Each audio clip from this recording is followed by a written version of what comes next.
U nedjelju 14. maja 2023. godine u saradnji sa Udruženjem višečlanih porodica 4+, javnom ustanovom sportskom turističkom organizacijom opštine Stanari, obilježili smo Međunarodni dan porodice.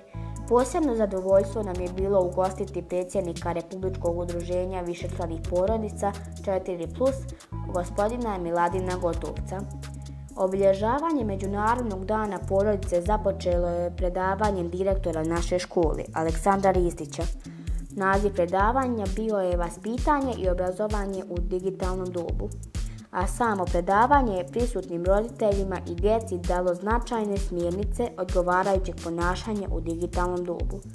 Prije svega, na društvenim mrežama sa posebnim osvrtom na opasnosti na internetu, a razmatralo je i sve češću pojavu ekranizma, odnosno negativnog utjecaja pretjeranoj izloženosti ekranu digitalnih uređaja. Nakon predavanja uslijedilo je druženje i sportska takmičenja u fiskulturnoj sali naše škole, koju su pripremili radnici javne ustanove sportsko-turističke organizacije opštine Stanari i naša nastavnica fizičkog i zdravstvenog vaspitanja Vladana Nojić.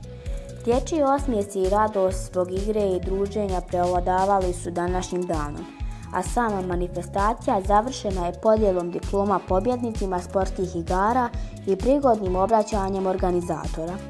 Naša škola svim porodicama želi srećan Međunarodni dan porodice, ističući da će škola uvijek biti mjesto pravilnog vaspitanja, obrazovanja svakog djeteta i prijatelj svake porodice.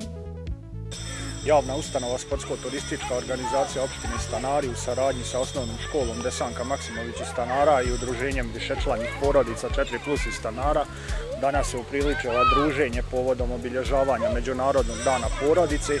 Samo druženje počeli smo u školskom amfiteatru jednim stručnim predavanjem, te isto nakon predavanja nastavili u sali osnovne škole uz prigodan sportsko-rekreativni program i druženje. Ovom prilikom želim da se zahvalim osnovnoj školi Desanka Maksimović iz Stanara i udruženju višečlanih porodica 4+ iz Stanara koji su uzeli učešće u pripremi ovog događaja. Naravno, mimo njih želim da se zahvalim i predsjedniku Republičkog udruženja višečlanih porodica 4+, gospodinu Miladinu Gotovcu, koji je svojim prisustvom podržao našu manifestaciju.